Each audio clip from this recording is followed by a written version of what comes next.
बिस्मिल्लाहिर्रहमानिर्रहीम। अस्सलाम वालेकुम everyone, this is Sameer Rahman और आज के लेक्चर में हमने इन दो टॉपिक्स को स्टडी करना है जो कि है इलेक्ट्रोनेगेटिविटी का और एक्सरसाइज के जो शॉर्ट क्वेश्चंस हैं उसको भी हमने कुछ को देखना है। ठीक है, तो पहले अगर मैं बात करूं पहले टॉपिक की जो कि है इलेक्ट्रोनेगेटिविटी का, ये एक इम्पॉर्टेंट शॉर्ट क्वेश्चन है जो कि बोर्ड में आता है। इलेक्ट्रोनेगेटिविटी एक्चुअली होती क्या है? अगर हम कहते हैं कि कोई भी एलिमेंट उसके जो एटम्स हैं वो इलेक्ट्रोनेगेटिव हैं, इसका मतलब ये है कि उसमें पोटेंशियल ज़्यादा है कि वो इलेक्ट्रॉन गेन करके एक एनाइन में चेंज हो जाए। ठीक है, इसकी डेफिनेशन यही है, the ability of an atom to attract shared pair of electrons towards itself is called electronegativity.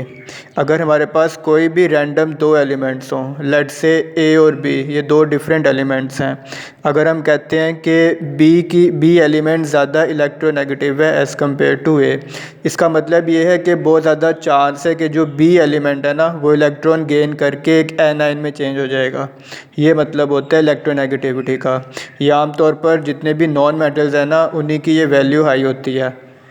अगर हम बात करें इनके ट्रेंड्स की, तो across the period from left to right in a period electronegativity elements की बढ़ती है। ठीक है, यानी कि अगर आप सेकंड पीरियड में देखोगे कि वो lithium, beryllium, boron, carbon, nitrogen, oxygen, इस तरह से, और उसी में फ्लोरीन आ जाता है।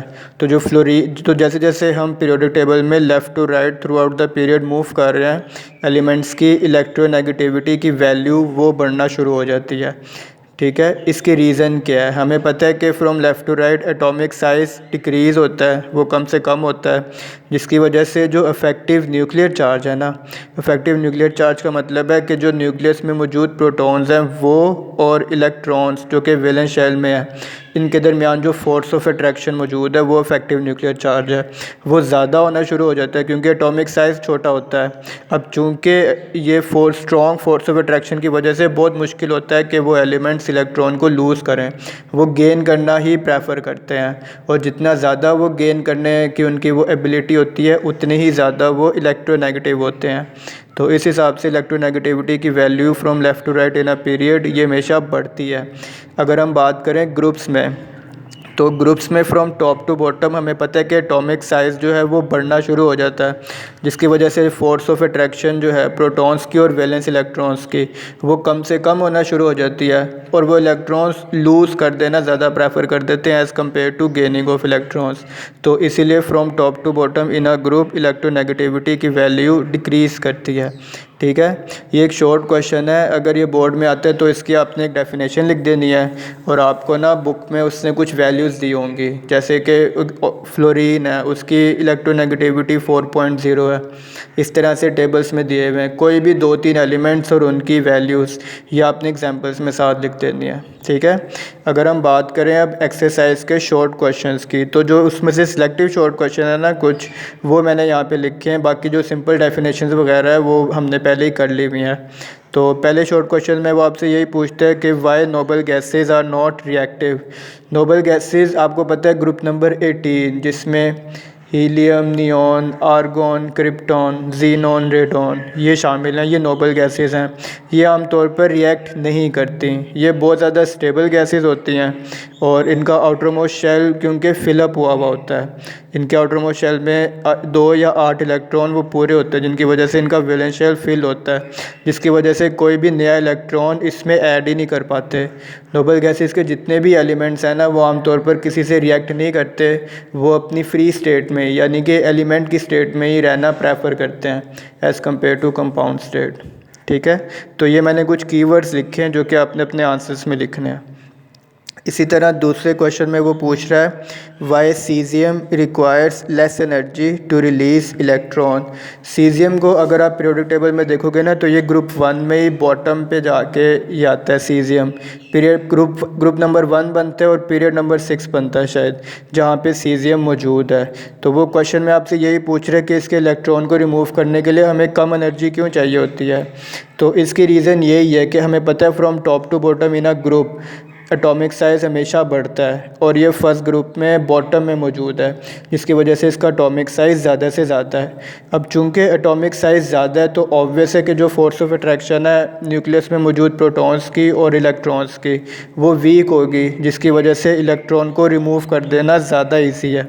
हमें कम एनर्जी चाहिए इसके इलेक्ट्रॉन को रिमूव करने के लिए, जिसकी वजह से इसकी आयनाइजेशन एनर्जी भी लो है। तो ये दो कीवर्ड्स हैं, ये दो रीज़न्स हैं जिनको अपने क्वेश्चंस में आंसर्स में लिखना है स्टेटमेंट में, कि एक तो इसका एटॉमिक साइज़ ज़्यादा से ज़्यादा होता है जिसकी वजह से इसकी आयनाइजेशन एनर्जी कम से कम होती है, बहुत ईजीली इलेक्ट्रॉन रिमूव हो जाता है। अगर हम बात करें तीसरे शॉर्ट क्वेश्चन की, तो वो पूछता है how periodicity depends on number of protons, कि पीरियोडिसिटी और नंबर ऑफ़ प्रोटॉन्स का आपस में क्या ताल्लुक है।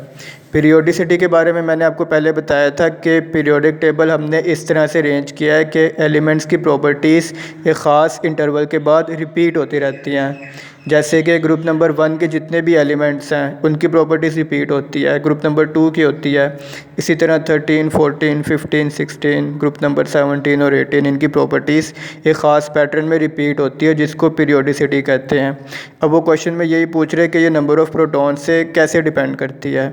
तो इसके आंसर में आपने बताना है कि हमने पीरियोडिक टेबल को अरेंज ही उनके एटॉमिक नंबर्स के हिसाब से किया हुआ है। एटॉमिक नंबर्स का मतलब ही यही है कि जो नंबर ऑफ़ प्रोटॉन्स मौजूद होते हैं एटम में, और ये थ्रू आउट द पीरियड एक ख़ास ये पैटर्न में इंक्रीज़ करते हैं, रिपीट करते हैं।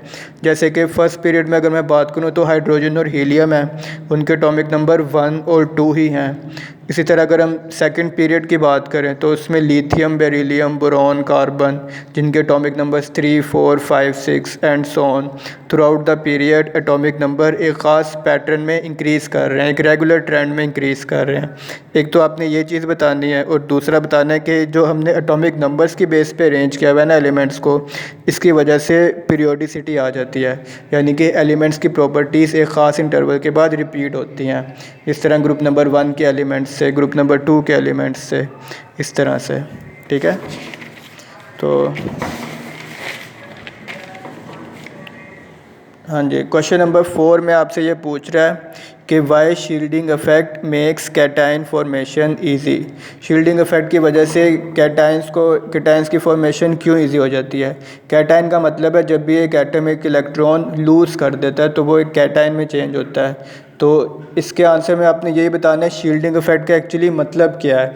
जितने भी ज़्यादा इनर शेल्स होंगे इसका मतलब ज़्यादा से ज़्यादा शील्डिंग इफेक्ट होता है, जो कि मैंने आपको टॉपिक में बताया था। जितने ज़्यादा शील्डिंग इफेक्ट होंगे इसका मतलब है कि ज़्यादा नंबर ऑफ़ इनर शेल्स हैं जो कि मौजूद हैं।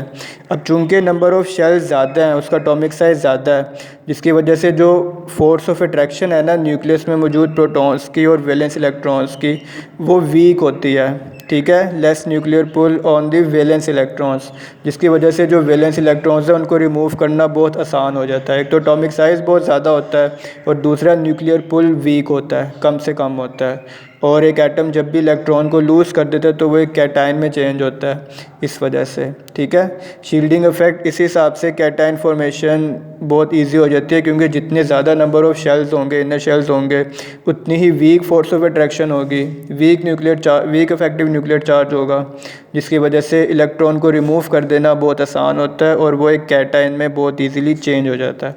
ये बताना है।